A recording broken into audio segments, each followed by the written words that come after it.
This is Mike Corey from ESPN, and you're listening to the Sports Objective Podcast, the unofficial podcast of the Pirates.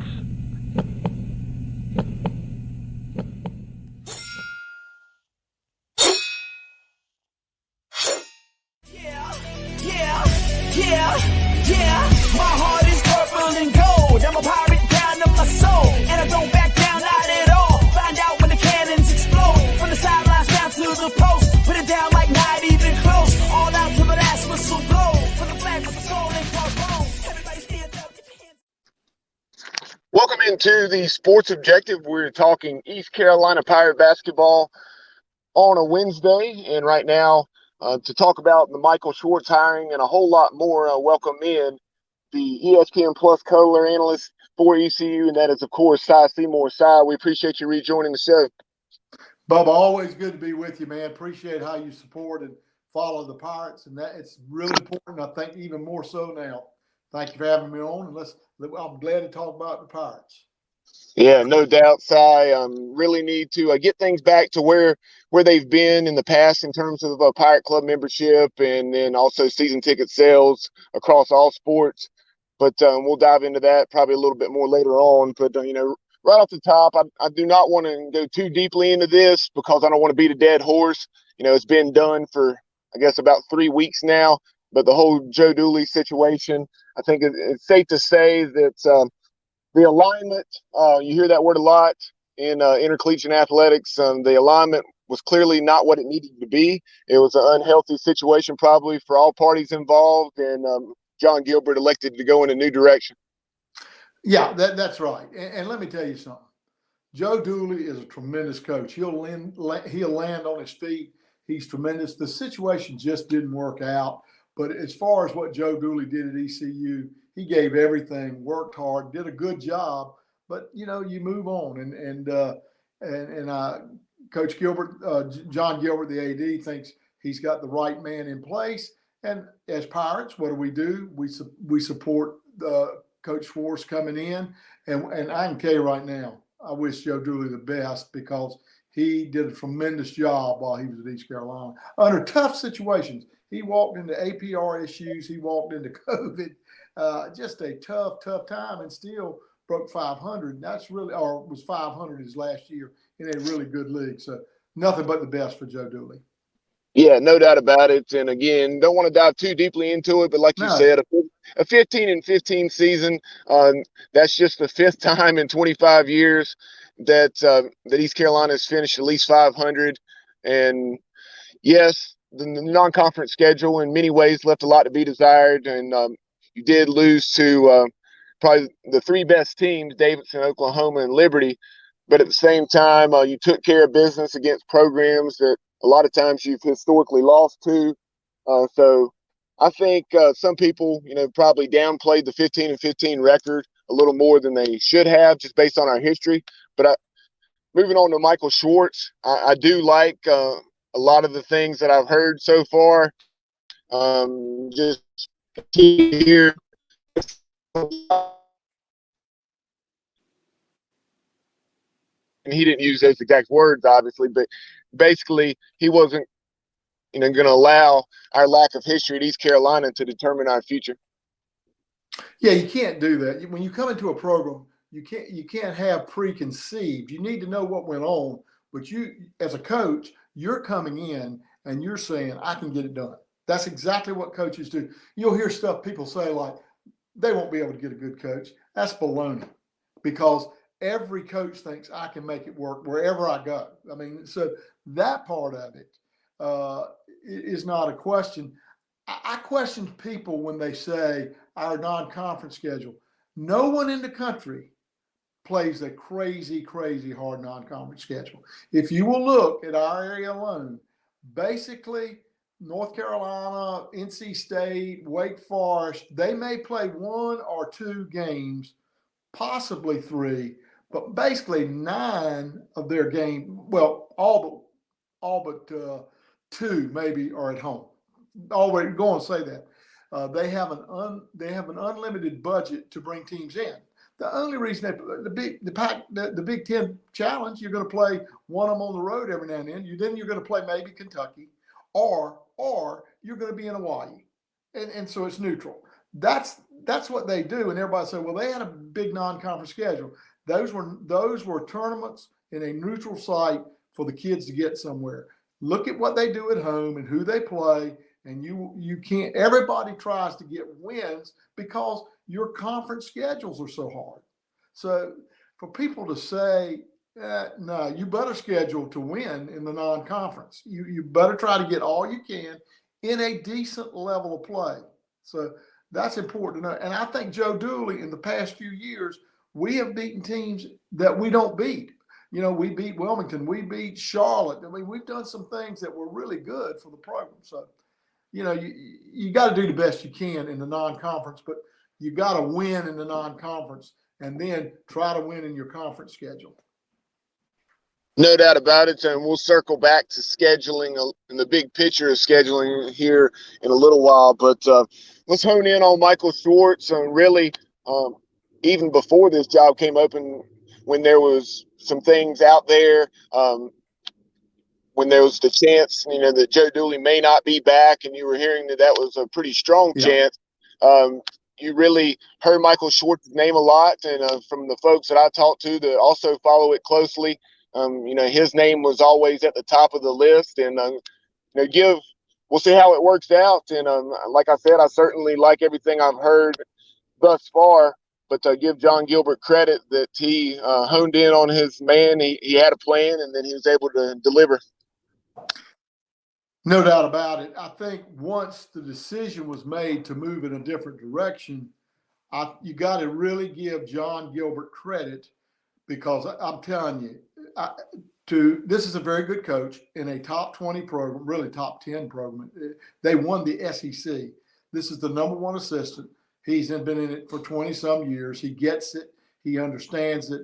And I think John worked really hard to get this guy. And he knew, I know it all sounds quick, but when you got to make a hire like this, you can't mess. You've got to go. And I literally think John sealed this deal as quick and as hard as he could. And it's a really good hire. But it was so hard for all the parties involved in the ECU staff. But in today's world, everything is moving so quickly. So quickly. If you don't get it done, you're going to lose out. You got to look up at the portal coming open, and you're going to lose kids when Coach Dooley leaves. And you got to look at all that stuff, getting your staff together. And I thought John did a great job.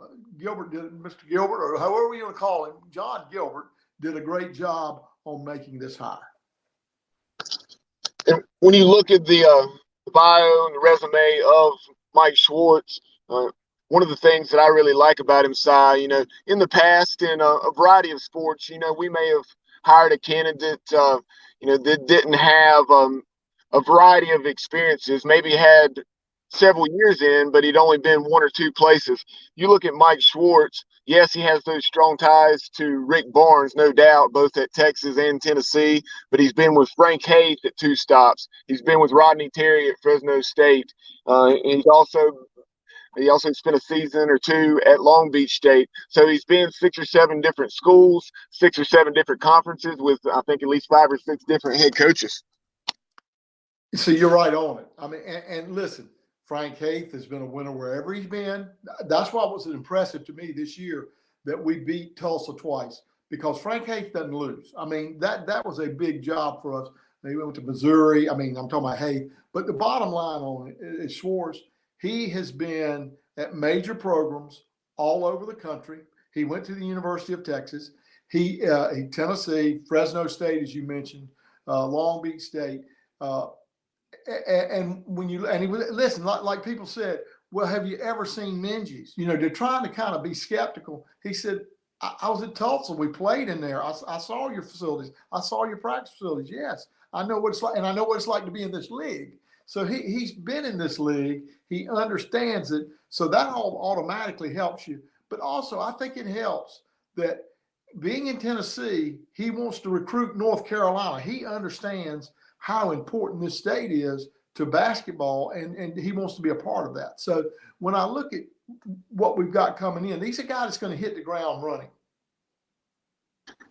He definitely is, and really already has. And before we talk about the staff he is in the process of assembling, we're aware of 3 of those pieces. Just a little more about Coach Schwartz. I think some of the things and adjectives that really come to mind, positive energy, purposeful, intentional, meticulous, and really attentive to detail. Look, Bubba, you're right on it. And listen, all these coaches are good. Make no bones. All of them are good. But I'm going to give you an example. He called me. It was when Tennessee was getting ready to play their first round game. He called me on a Wednesday night. He said, "Just want you to know, I'm ready to get going. I'm ready to get out there." He said, "But my first loyalty is to see if we can't win a national championship at Tennessee." So he works hard, and he's saying, "That's my goal right now." And I mentioned that night, I said, "Have you looked at your staff yet?" And he said, "Don't want to get into that right now. I'm into Tennessee and getting this straight." It was a great conversation. It was what you want out of a guy that's focused on winning the first round game of the NCAA tournament. So when I got off the phone, I said, "Nice talking to you. Good luck. Can't wait to meet you." So then I put him to the test. The next morning, this is game day, Thursday morning, first day of the regionals. I said, "I'm going to text him," just to do it. I said, "I'm going to text him." I said, "Good luck, play hard," which is the same thing I say to my son when he's got a ball game. Good luck, play hard. And I said, "I wonder if he'll answer back," because he's in the thick of it. This is 8 o'clock in the morning. He's in Indianapolis. Right back. "Thanks so much. We're getting ready to play. Can't wait to be in Pirate Nation. Can't wait to get there and get the job done for ECU. Have a good day." Something along that line. And I'm just simply saying, that's hard to do when you got a game. He's ready. He dots them all, man. He works it all. You talk about one of the things he's great defensively. He had the scout when they played Kentucky in the SEC tournament. He had the scout. He held Kentucky to 22 points in the first half. He is really meticulous, as you said, in his game preparation and what he does for Tennessee. He is a good man. He works hard. He cares about his kids. This is what I'm hearing this from other coaches. Even the coaches in our area, Farmville Central, Larry Williford, calls me when he gets the job and he says, "Si, this guy is a relentless recruiter." He said, "I had a kid several years ago that looked like he was going to VCU," and he did. The May kid he had. And he said, "I get a call from Coach Schwartz, and he's in Knoxville. And he says, 'I want to see you play tonight.' This is early in the morning. 'I want to see you play tonight. I want to see your kids.'" And he said he had a great conversation. He said, and the game was in St. Paul's, which is in the southern part of the southeastern part of the state. He said, Larry said, when I got to the game, which is an hour or hour and a half early, he was sitting in the bleachers alone. He was there. And Larry, they went up to each other and he said, "Coach, good to meet you, da-da-da-da-da. Can't wait to see your kids play." And Larry said, "Well, how you got all?" He said, "I drove." He said, "I just got in my car and drove from Knoxville to get there." That's the kind of relentless recruiter he is when he wants to see things. I'm sure that Coach Cherry, I'm sure that Rob Maloney, I'm sure he's going to be local, but he's also going to get the Raleigh area, Charlotte area, anywhere in Eastern North Carolina. He's going to blanket it. So he wants to try to get more out of North Carolina. And I'm in agreement with that. I think you have to. I think you have to get when you look up, Jaden Garner was from a North Carolina kid. I mean, we've had, look, don't get me wrong, I like all our kids, but we've got to establish ourselves in your own state. And here's what you will hear. You can't get them at North Carolina. Nah, you can't do it.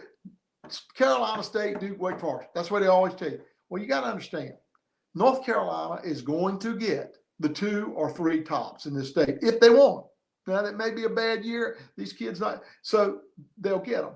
NC State's going to get 2 or 3. No more than that. Wake Forest, 2, maybe 3. No more than that. Duke, maybe 1. It's very rare. that Duke gets a kid. I mean, the kid from Cox Mills, yes, but they don't scour. They go all over the place. My point is, the rest of the state has got a lot of good players in it. This is a state of 10 million people that has good basketball, and we need to get our share of these kids. That's one of the important things we need to do. Now, I'm not saying you just settle for anything. No, but you try to get the best. You even try to get some of those kids, but you try to look at where they are, and you have to be able to recognize talent. And I think he has that ability. Joe Dooley had that ability. These guys have that ability. You recognize talent, seal the deal, get relationships with your high school coaches. I think that's so important. But in today's world, the portal's going to come into play too. So you got to get that too. I mean, Clemson has a guy, that's all his job is to recruit the portal. That's his only job. He's not on the floor coaching. His job is to daily look at the portal. And they've got a really good guy that does that. That's the world we live in now. Silas, hone in on the staff that Coach Schwartz is assembling. We talked about that Rick Barnes tree, and we talked about, Coach Schwartz wants a staff that he has a strong familiarity with, and guys that he's been in the trenches with that know his personality and how hard he's going to work and how hard they're going to have to work. So let's start off with Riley Davis. Riley is coming to East Carolina from UT Arlington, Sun Belt Conference. He's someone that had been with Rick Barnes both at Tennessee and Texas, just like Coach Schwartz. And he's someone, when you look at it, he was the assistant head coach for UTA. So, and he's been in a variety of roles, much like Coach Schwartz has himself. Hey, I asked him, we talked again, and I said, what are you looking for? This was last Thursday, because he said, I'm on the road all weekend, or it was either last Wednesday or Thursday. I said, I want to come over and let's talk. And he says, I'm gone. He said, I'm going to be out of here. I won't be back until the end of this week, the one we're in now. He said, I'm going to be on the road recruiting. He said, I'm going to tell you this. The guys that I bring in to help coach know what it's like to be in the foxhole with me. That they know how to get down. They know how to work hard. They understand me. And so they're going to give me everything they've got to be good at this. When you talk about Davis, he understands him. He also understands recruiting. He understands head coaches. It's so important to have that. But you got, to get through, it's so quick. You got to have relationships before you hire them. It's hard to just all out of the blue pick a guy. They may not work out. They may not be your kind of person. If you've been with them and understand them, then you can work it much better. UT Arlington, good program, good league. They're used to it. They'll get together. I guarantee they are working hard right now. It's so quick now, and you got to hope that you pick your staff right. He's not doing this lightly. This man's been in coaching a long time. And the other thing you'll hear is, well, he's never been a head coach. Well, we've had 6 straight years, 6 straight head coaches that we've had in here. I mean, and we didn't set the world on fire. Now, we had good coaches, but you don't have to be a head coach to be a good coach. Somewhere you got to start from an assistant to a head. It's the rare guy is the guy like a John Beeline who never was an assistant coach anywhere. He started out as a junior college coach. That doesn't happen. I mean, you're going to be an assistant sometime, and then you get a head job. And people say, well, this is a big head job. Well, he's been a head assistant coach at major universities. This is a good hire for East Carolina, not a bad hire. So I don't think that's a question mark. I think the question is, can you assemble a staff that's going to believe what you believe in? And then can they also have the ability to give you suggestions out of the box that you're willing to accept? And that's, I think, the key to a good head coach is the ability to have conversations with your other coaches that say, I think we ought to try this. I think we ought to do this. And I think that's important for any coach because, and especially in East Carolina, you got to do things out of the box. When you look at ECU, we usually have done well with coaches that maybe have a different style, maybe have to do things differently. I just think about football alone. When you look back at the coaches we've had, we'd spread it out and throw it, and everybody's saying, well, you can't win like, well, Our success was that way. I think basketball, you have to get your niche in and then change it to be successful in your league.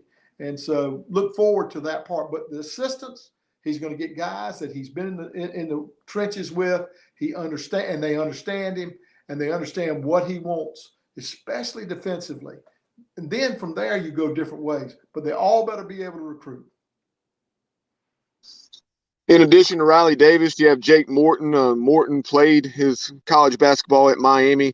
He's coming to East Carolina from Jacksonville State, a program that over the last 5 to 6 seasons is averaging about 20 wins per season, was in the NCAA tournament this year. And he also had coaching stops at Western Kentucky, James Madison, and Coppin State.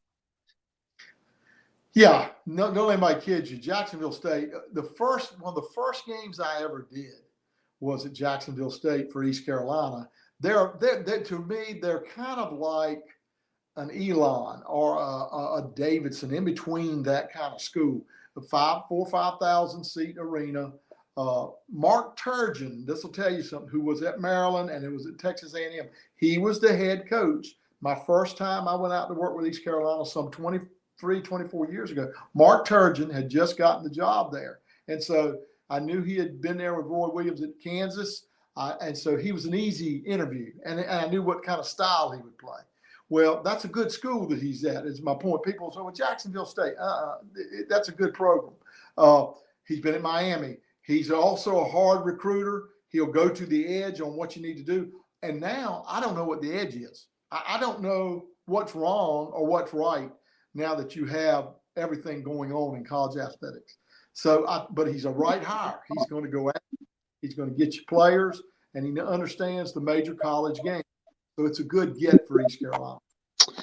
And you talk about his time at Miami. That, of course, was where he spent 4 seasons on that staff of Frank Haith with Michael Schwartz. So strong familiarity from those 4 seasons together with the Hurricanes.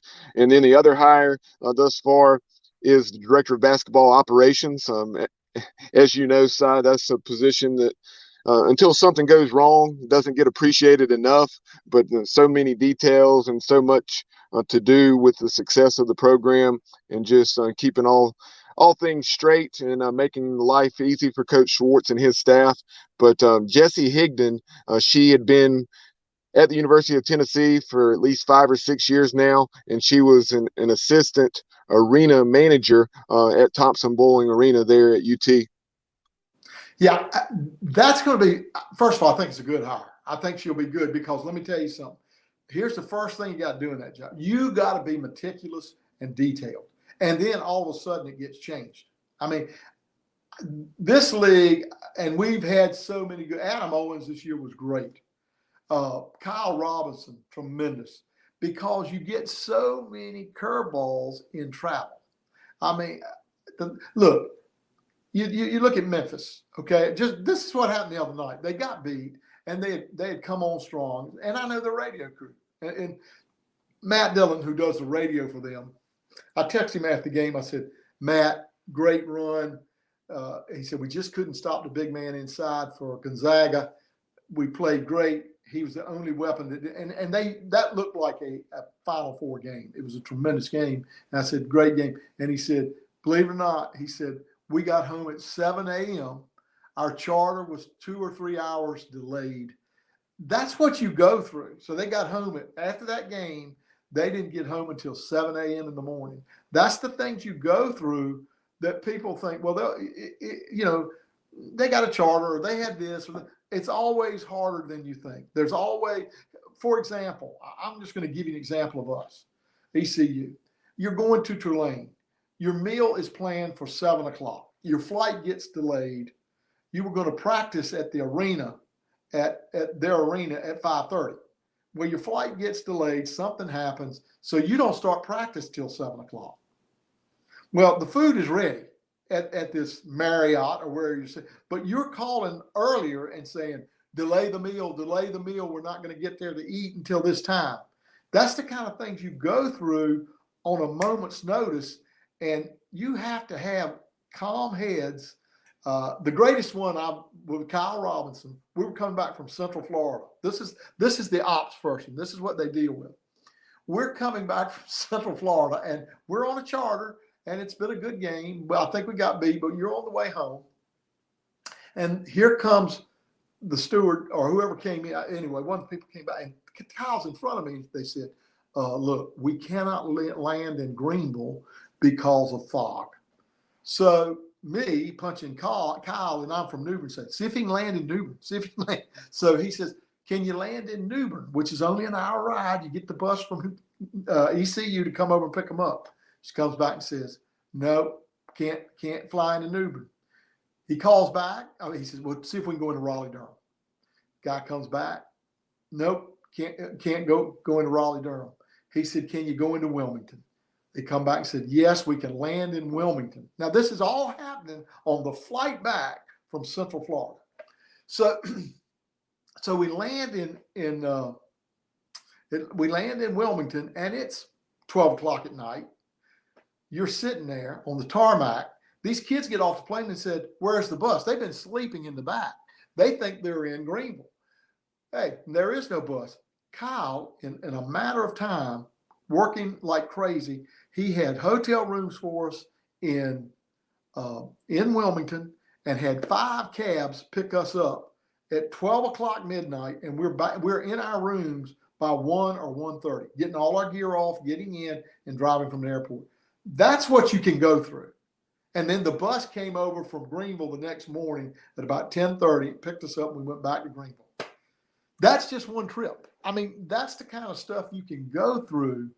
And the ops person in this league, you better bring your A game and be organized. I think Jesse, having that big of an arena, doing that, she knows how to switch and go and do. She'll do a really good job, and they're fun to watch. These people are really good at their job. No doubt. Very interesting hire, and like you say, very interested to see how that move plays out in a variety of ways. Maybe some more visible aspects in terms of, maybe game day atmosphere and so forth, and some of the things that may be implemented in the future at Williams Arena East Coliseum. But so let's hone in on the roster. Obviously, you're losing J.J. Miles. That's a scholarship that would not be replaced. It was a COVID eligibility situation, but you did lose Vance Jackson. You had that scholarship available in the last couple of days. We've had Tristan Newton and Brandon Suggs enter the portal, so you have at least 3 now. All signs and everything I'm hearing, TRW on Tremont Robinson-White will probably not return, so that would be a 4th. And then we shall see with Luigi DeBow. And then, of course, y'all always have guys like R.J. Felton, Alexis Reyes, Marlon Leston, Brandon Johnson. What are you hearing about some of those? I know that Coach Schwartz is eager to keep some of these kids. I think he wants to keep it's like anything. First of all, let me say something. I'm happy for Tristan Newton and Brandon Suggs. If that's the move they want to make, let me tell you something. Tristan Newton comes from a wonderful family. Brandon Suggs the same way. These are good kids. No problems. Gave you everything every day for Joe Dooley. And another thing about Joe Dooley, all these kids graduated. Now that is really exceptional. So these kids are either have graduated or on schedule. J.J. Miles graduated, first kid ever to graduate from college in his family. That's a big, big deal. And I think, and I can't think Coach Schwartz will be the same way about the academic side. Can we get them through? And Tristan's going to land on his feet. He's going to be a good player somewhere. Where, I don't know. Same thing with Brandon. He's going to help a ball club. So the first thing is, are you angry? No. You want them to get the best they can get. And I wish those kids the best of luck. They're just tremendous. That mom and dad, we were at Coastal. We were down at the tournament in Myrtle Beach. And Brandon, Tristan's mom and dad were down there. And I just went up and I said, thanks for everything with Tristan. He said he loves it here. He's enjoying every minute of it. And this kid is from El Paso, Texas, 36 points per game. Rockefeller got him for ECU. Big get. I thought nobody was after him. And look at what he's blossomed into, an American Athletic Conference, all-conference first team. Just an unbelievable talent. And so somebody's getting a break. That's a big loss for ECU. I'll be honest. Tremont Robinson-White's a big loss. Suggs a big loss. Tremont did a lot of things that people don't understand defensively that were really helpful for ECU. I mean, when you look at what he did to stop the cutters, to help on the big guy, and then get back out on the shooters, there were things he did that were exceptional. So having said all that, whoever ECU loses, good luck to those kids because they've given us a lot.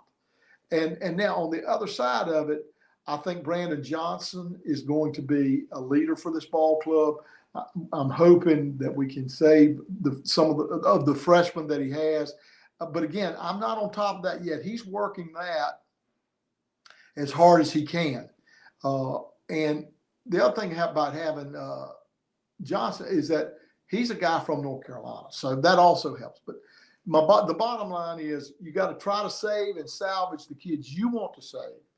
And then you got to figure out what I want to bring in and get it matched up. Joe Dooley was great at that. So it's too early to tell, but I know he's working on the guys inside the house. I know probably tomorrow they're going to be working out with him, tomorrow being Thursday. I think he'll be looking at them more and more. And don't forget, he's been with them, talking to them every day. Even if it's by way of phone, he's been with them, and he's talked to them in face-to-face. So I think that's been done. I know John Gilbert, as soon as this all happened, went to the kids, which is so hard to do. He went in there and said, Coach Dooley will not be back. And that's hard because really they're looking right through you at that time. But he did the right thing to talk to them and try to calm them down. And then, of course, the head coach Zoomed them right after that. And then now they've been face-to-face with each other, and they will be face-to-face on the floor, I would think, the end of this week. As far as some of the potential players coming into the program, word has it on social media that Coach Schwartz is out in the Midwest in the Chicago area. Devontae Hall, 6-foot point guard. You also something we failed to talk about is, as far as Coach Schwartz is concerned, his international ties. Really interested to see the guys he can get in that regard. Because we certainly had some excellent international players down through the years, guys like Moussa Badian, Gabe Mikulas come to mind.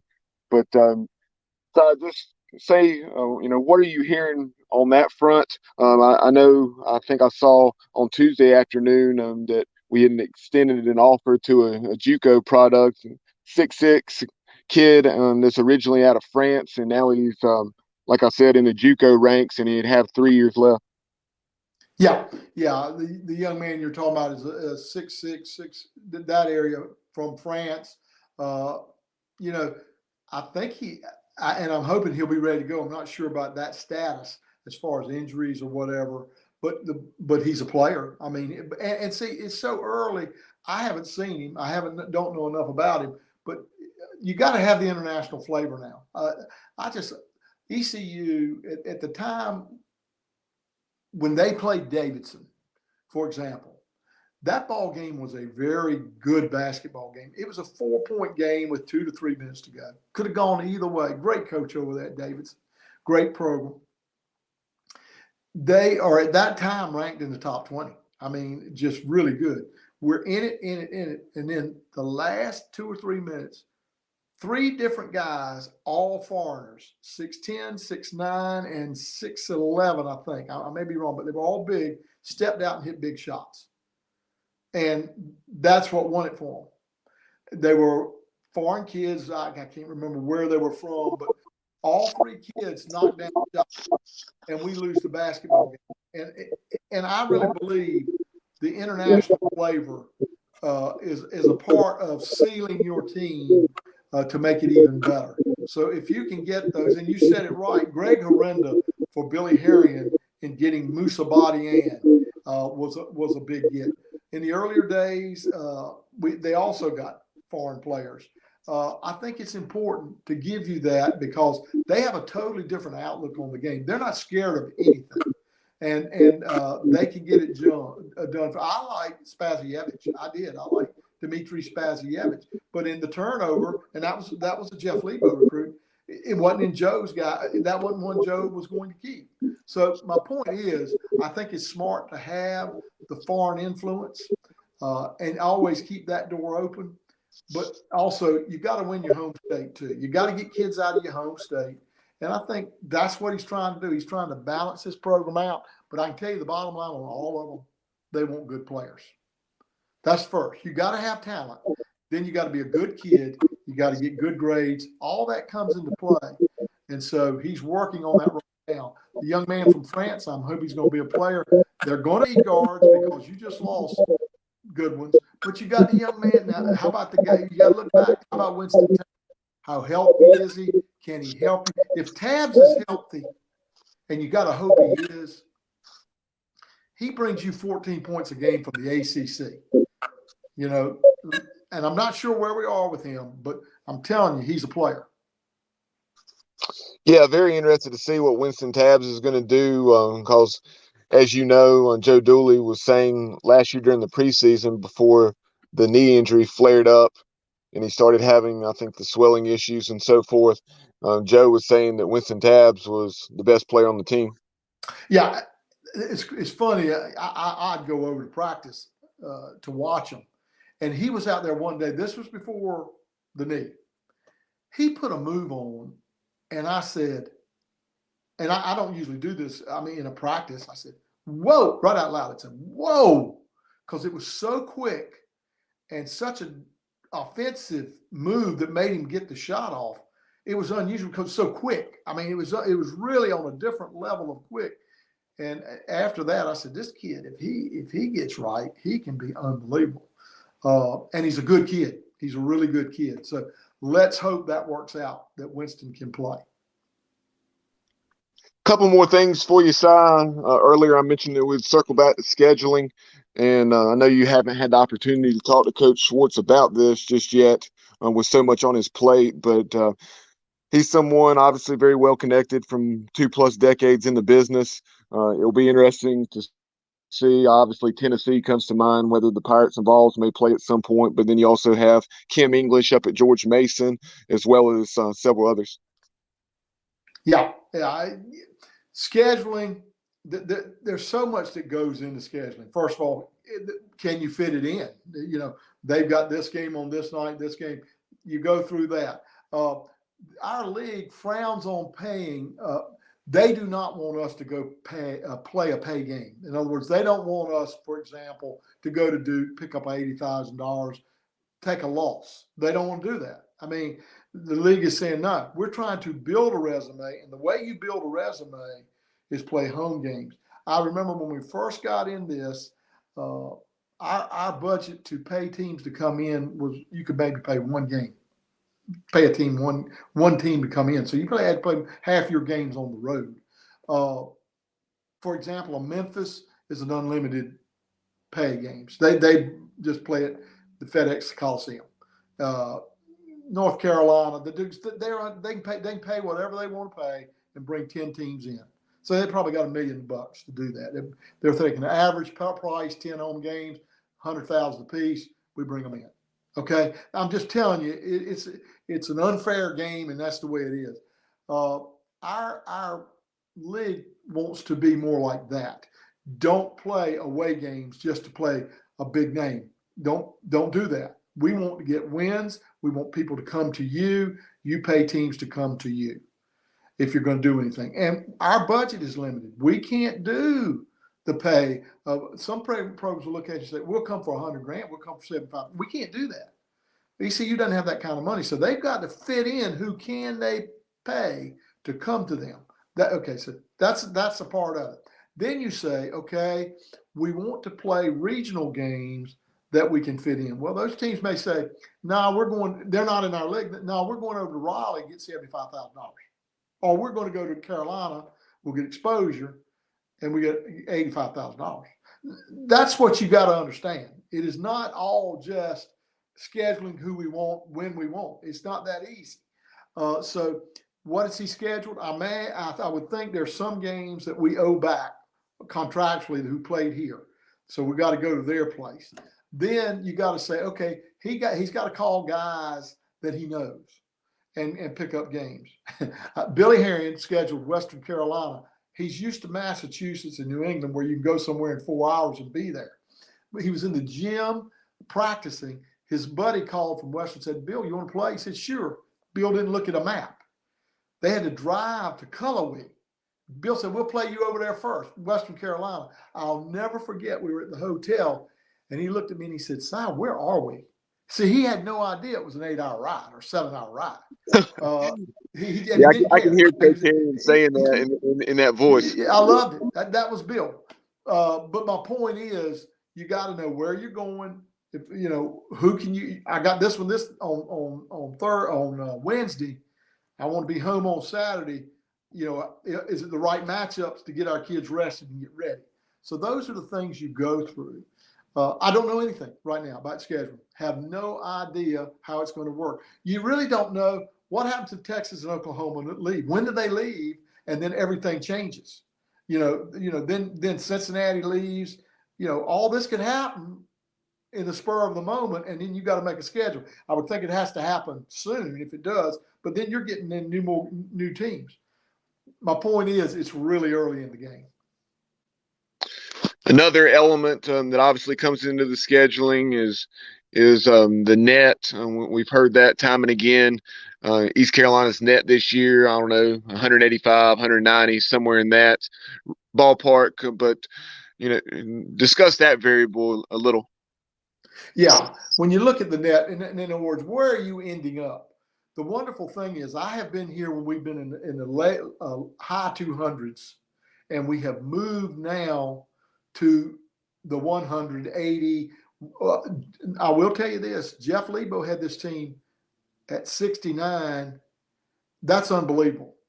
You got to understand, when you're at 69, for example, at that time he was 69. And Mark Turgeon or somebody, I can't remember who it was at Maryland, they were 82. He had this team, and when you're looking at 350 teams and you were 69th, you're looking at a 20th percentile team. You're in the top 20% of the teams in the country. That was an unheard of. That's the year they won the CIT. That year they beat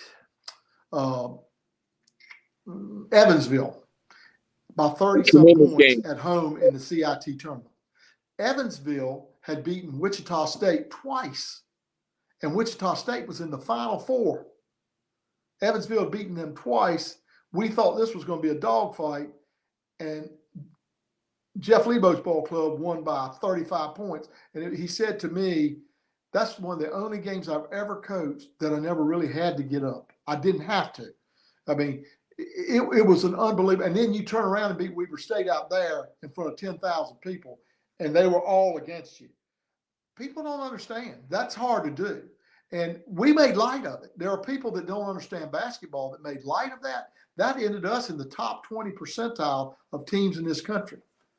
And to give you an example right now, a Florida State is 130 or 100 or 120. This team, that team was there. And I mean, a lot of good teams are like that. So where you're looking at is your 179, 189, 200. Where should East Carolina want to aspire to get to? If you can get around 100 consistently, you're in good with good teams. Then you can beat some of the top teams that are 69, 70. Then you got an NIT bid or a possible NCAA bid. It's not that easy to get there. We're moving that way more than we ever have, but it's not that easy to do because there are so many good teams out there right now. I was looking at it. I wrote it down. Some of the teams that right now, for example, we don't even think about. Hold on. Florida State, these are teams that are over. Syracuse was 119. Arizona State, 119 or 120, 121. Rutgers, Florida, all these teams. That's the kind of teams that move, and you think, oh, it's easy. You ought to be at 100 easy. Well, these teams were 20 over 100. And it ain't easy. Basketball is such a parity type sport. It's not where a committee picks 4 football teams and says go. They pick 64 teams and it's still hard and people are still fussing. So this is a really hard sport to get it in. And I love baseball. I love football too. But baseball, you basically cut out the Mason-Dixon lineup. They're lucky to get teams in because they don't see grass until May. So you got to. It's more of there's a bias to it. basketball, there is no bias. You only got 5 players. If you're good, you can go. I mean, think about what we're looking at right now. Duke, Kansas, and Villanova. I don't see them winning a football national championship. I just don't see that. And I don't see North Carolina winning one. You see, you can get there in basketball. A Gonzaga, a Butler, they can get there. And you say, well, they got big problems. No, they're small schools, and they've done well. George Mason. So this is a sport you can get there, but everybody else is trying to get there. And we have got to get better at it. We have got to start emphasizing it. This is a basketball state that is wonderful, and we've got to push it. I love football. I do. But I've not seen one North Carolina team win a football national championship. This is a sport you can make it in. So I'm just saying, let's get realistic here. What you can do it in baseball. But those sports, but football is really, really hard. I think Coach Houston does a great job, but it's hard to win a national championship. I can tell you that. Well, it's hard in basketball, but you've got a better path to get somewhere in the tournament. Some excellent points there, and you brought up that championship game in the CIT, Weber State. Yeah, I kind of laughed to myself when people poke fun at that just because, oh, it's the CIT. You know, if you knew anything about college basketball, you know, Weber State had won 30 games. Like you said, they had 10,000 at the arena that night, a tremendous atmosphere. And I remember Weber State, you know, going back to when they had Harold Arsenault and they took down the Tar Heels. Yeah. Well, and I'll tell you something. This is what I love about ECU fans. We got back at 4 a.m, and there were at least 400 to 500 fans waiting for us inside the place at the airport in Greenville. And I said, they're starving for it. We've got to deliver. These people want a basketball program, and they're right. And we've got to deliver. That place was rocking when we got in there. Our kids were rock stars. And I was just ready to go home. I was old and tired, but I loved every minute of it for our kids. I remember Butch Ricks. Butch was in his 70s or close to it. He was 62. He had driven over from Newbern. He played at ECU. He's our chairman. He's our Pirate Club rep. He drove over at 3 a.m. and got there at 4 to greet us back. I'll never forget him getting on the bus with us when we're loading and say, thanks, guys. I played here. This is a big deal. And it was. And so my point is there's a passion at East Carolina. Unlike any school in this state, I don't care who you are, they are great fans. In every sport we do, we need to get them locked into this sport also. Well said. And talking about getting fans locked in, you know, one of the big things, and you know, it seems as though Mike Schwartz is an excellent communicator. I think he's going to do everything in his power to, you know, control the controllables and do the little things that, you know, cost little to no money and are just, you know, a matter of working hard and doing everything you can to put your best foot forward as a program. Things like the alumni relations. I told you, you know, I've been in contact with TJ Long, who was a member of that 92-93 team, and we're doing everything we can to get in contact with basketball letter winners and compile, you know, a database of information on those guys so it makes it easier for the program to stay in touch. Oh, exactly. That's what has to happen. And TJ's fired up and ready to get on board. I've had several calls from guys, and listen, they just say they're starving to win. You gotta do the extra things. I'll never forget Greg Pierce, who's one of the athletic directors at East Carolina. He's a basketball guy and he understands it, and he's really sharp. And Greg said, you know, when I was at the University of Richmond, he worked as the video coordinator for John Beilein, and he said Coach Beilein would go to the cafeterias on campus at Richmond on game day and at lunchtime and say, we need you out there. We need you to support our program to the kids. You got to do that. Cliff Godwin does a good job with that. I mean, and all of them do. They've got so much on their plate. I don't know how to do any of it. But you got to do that. You got to get the kids relating to you, relating to what you're doing, and it will make your program more successful. This year, I thought there were volunteers at ECU. I thought the alumni guys or the people working to help our program. There were more students there than I've ever seen in a long time. To me, Norm Bryant, there were people behind the scenes doing a lot of good things to get our students out there. There's no reason that bottom arena should not be filled with students every game. And we've got to do a better job of communicating to them. They got to fall in love with their program and their school and get that done. And so I think that's part of the thing that you have to do. You have to communicate with the students, the fraternities, the sororities, all the dorms. You got to get them out there. And I think that's one of the things we have to do. No doubt. I'm glad you brought up Cliff Godwin. Love Cliff's cab. Yeah. Cliff and the folks with that do an excellent job, the marketing team. And just based on my initial impressions of the type of guy that Michael Schwartz is, I could see him being up for something like that, going to the central part of campus and giving students a lift to campus, free East Carolina basketball T-shirt and those sorts of things. An excellent place for him to go would be Sup Dogs. Yeah. That's stuff like that. You know more about it than I do. I mean, but yes, that's the kind of thing you do. And getting back on Cliff. Cliff's an ECU guy. I mean, people say, well, you worry about. No, I don't worry about baseball because I know Cliff Godwin loves ECU. He's going to give you everything he's got. He's going to try to build this program. He can coach any sport. I mean, he's a baseball, football, basketball guy. I mean, but he's got that energy, that passion. I think Coach Schwartz does. I think Joe did. We just got to get it out there a little bit more. And I tell you, we think all we want to. We've talked about this 100 times on the road. Jody Jones, who's now over at Chapel Hill, Greg Pierce, all these guys, you got to win. Whether we like it, whether we dislike it, if you want people to get on board, you got to be successful. So it starts with Coach Schwartz, his talent, his team. You get winning, people get coming. It's hard, but that's what you got to overcome. And you got to give these guys time. I would tell any athletic director, especially in basketball, if you get your guy, or you get the right guy, you got to give him time. This is in a world where you don't give people time. You got to give this person time because we've got to do that in order to cement this thing into a good program. It's not going to happen overnight. Joe did a good job with it. Jeff Lebo did a good job. Mike McCarthy was good. I mean, we've had good coaches, but they got to have time. It's very hard to do.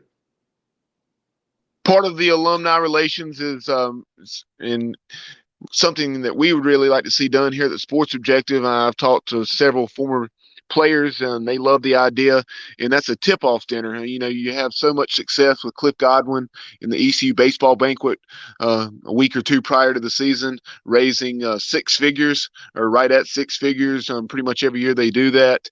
And I know Dave Richmond, he attended the women's basketball tip-off dinner, and it was very much a success. And Harvey Hall, I think, had probably 250 to 300 people in attendance. You have it in Minji, you have tables on the floor, and you have a nice dinner for those that would like that part of it. But then you also, you have Blue Edwards nearby. You could bring whatever keynote speaker in from the program or outside the program, and you could also sell tickets to the up arena for $15 or something for the folks that didn't want to invest quite as much to do dinner. Well, I think there's several things that there's so many things. First of all, we have to fix up Minji's better. It's a public building. We graduate all the high schools in there. All departments usually come in there of some kind to graduate. It's a teaching institution. We need to put state money into it to fix it, along with athletic money to match it. I think that's something that can be done, make it more attractive so that when people come in, they say, and look, we've done a good job, but we've not touched Minji's itself since probably 93, whenever it was that Walter came up with some money. But and since that time, the new practice facility has been built, which is wonderful. But my point is, we need to probably clean up Minji's, make it a better, more attractive place for the public. That needs to be done. I think we need to have a Letterman wall for basketball right outside that office so that people can come in, an ex-player, when he comes in, he said, there's my name, I played here. I think that's something that needs to be done. There's a lot that can be done. It takes time, and it takes money, and it takes building relationships, and that's where you are. You know, it's not luck that North Carolina has. It's not luck that Duke. Those guys have been there 40 years. I mean, it's a lot easier when you don't turn over. It's harder. I look at what State's going through right now. They're having they've had 5 or 6 in the portal already. It's hard unless you can get your clutches in and keep a coach there for a long time. Something else, regardless, whether it's John Gilbert as AD or, insert the name, you talk about the money aspect. Any athletic director's hands are, going to be tied to a certain degree. Hard decisions have to be made, no matter how much money they may want to invest in a certain area. They have to feel pretty confident, that money's there. And in recent years, and with the lack of success on the field and a number of other variables, we've seen Pirate Club membership go from 82 or 8,300 down to right at 5,000, give or take. I think it's 52 or 5,300 now. So I think it's getting back toward where it needs to be. But as it's tough to have the type of success we want to have without the funds. Yeah, you had. I'll tell you, you had the perfect storm of working. Look, you lose your athletic director, and we had built the big press box, $60 million, and we raised a lot of it. I'm not saying that, but then if you raise it, you got to have a good product in the building. Well, we suffered on the football field, and listen, Mike Houston's doing a great job. People do need to get back involved. He's brought that thing back. And so you look at Mike Houston, Joe Dooley, Cliff Godwin, the female program's the same way. Your AD walks into a situation where there's no money already. It's very difficult. We're low on dollars. Our teams are losing. Oh, let's throw in COVID now. Let's throw that one on top where they can't come to games. You can't have fans. I mean, this was the perfect storm to be tough. I don't care who you are, what you are. That was a tough situation to walk into. And that's what these guys are in. And they're slowly getting out of it. And we have to be more supportive to help them get out of it. I love our new chancellor. I think he's going to do great. I love the fundraisers that they have. We've got to support the university and the programs. And it's been the most difficult time. We turned over. I think about just the turnover in athletics. When Joe Dooley was hired, he looked up and it was Dave Hart and Chancellor Staten sitting in the room. I was in the room, and we were sitting in there. And he said, and they were saying, "This is before Joe was hired. We'll make the hire, and we're going to support this position." Okay, and they say, "Well, this is going to be great." Okay. So then Dave goes back, and he's a great athletic guy and all that. Nothing wrong with him, but he goes back to work. Well, you got Cecil there, or Chancellor State, and you say, okay, Joe's in good shape. Got the Chancellor there who hired him. Then he gets let go. So here's Joe on an island. Nobody that was there when he got hired, they're gone.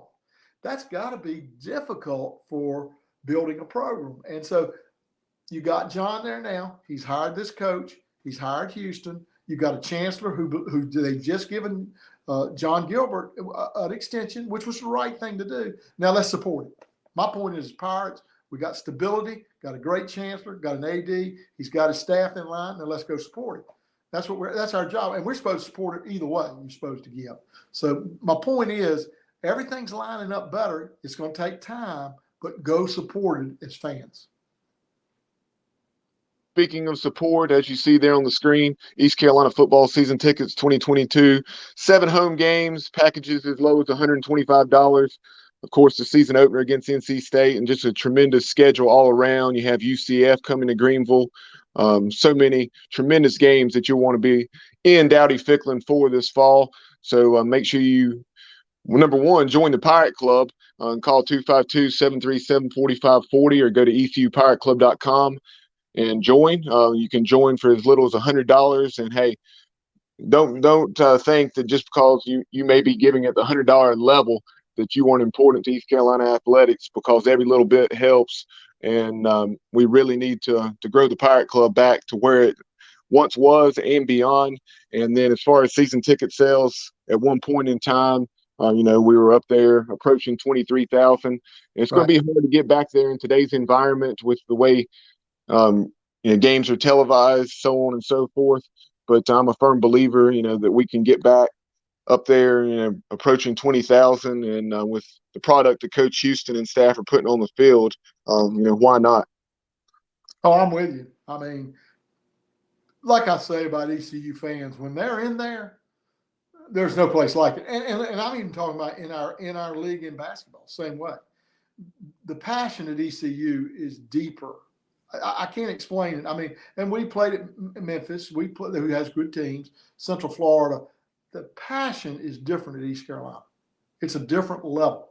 And I think it goes back to such a long football tradition that same passion comes into the arena if we're playing well. ECU's had a really good part. I'll never forget, I was at the first state ECU football game up there in Raleigh, and ECU played well. And then the next year they beat them, or either the year before. I can't even remember. It's all confused now. But I'm saying, even then, the passion was there. The fans were there. That's never changed. We've got the passion. We need to get them a good product to support. And so, because it's there, all the building, and I'm trying to think of anybody. Cincinnati's good. Cincinnati basketball, that's a great atmosphere when you go there. I'm trying to think of others. SMU's okay, and they've been winning. Memphis is good. They're in a pro arena. But I think the best of the group would be Cincinnati in the league. There's 10 to 11,000 there, and they're going crazy for Cincinnati. It's just the way it is. And they've got a history. They've won 2 national championships. Oscar Robertson sitting there. So my point is, we just got to get winning, and that'll help it. Everybody loves a winner, and here's to Mike Schwartz, being the one that helps get this East Carolina basketball program to where we all want it. And appreciate your passion for the Pirates side. That's all we want, is for the Pirates to be successful and maximize our potential and be as good as we can be in all sports and otherwise. And I appreciate your time this morning and your candid thoughts. Bubba, always fun. And our ultimate goal is East Carolina University and the betterment of that university. This is the athletic portion. We also want the other side to be the same way. No doubt. East Carolina ESPN Plus basketball color analyst Seymour. Be sure to follow us on social media, on Twitter at the Sports OBJ. We can also be found at the Sports OBJ on TikTok. On Facebook, it's just simply by searching the Sports Objective. Follow us or subscribe rather on YouTube. Be sure to like and comment when you check out our various content there on YouTube. And we'll talk to you real soon. You've been watching the Sports Objective, and again, we're talking East Carolina Pirate basketball, and we'll talk to you real soon. Take care, everyone, and go Pirates.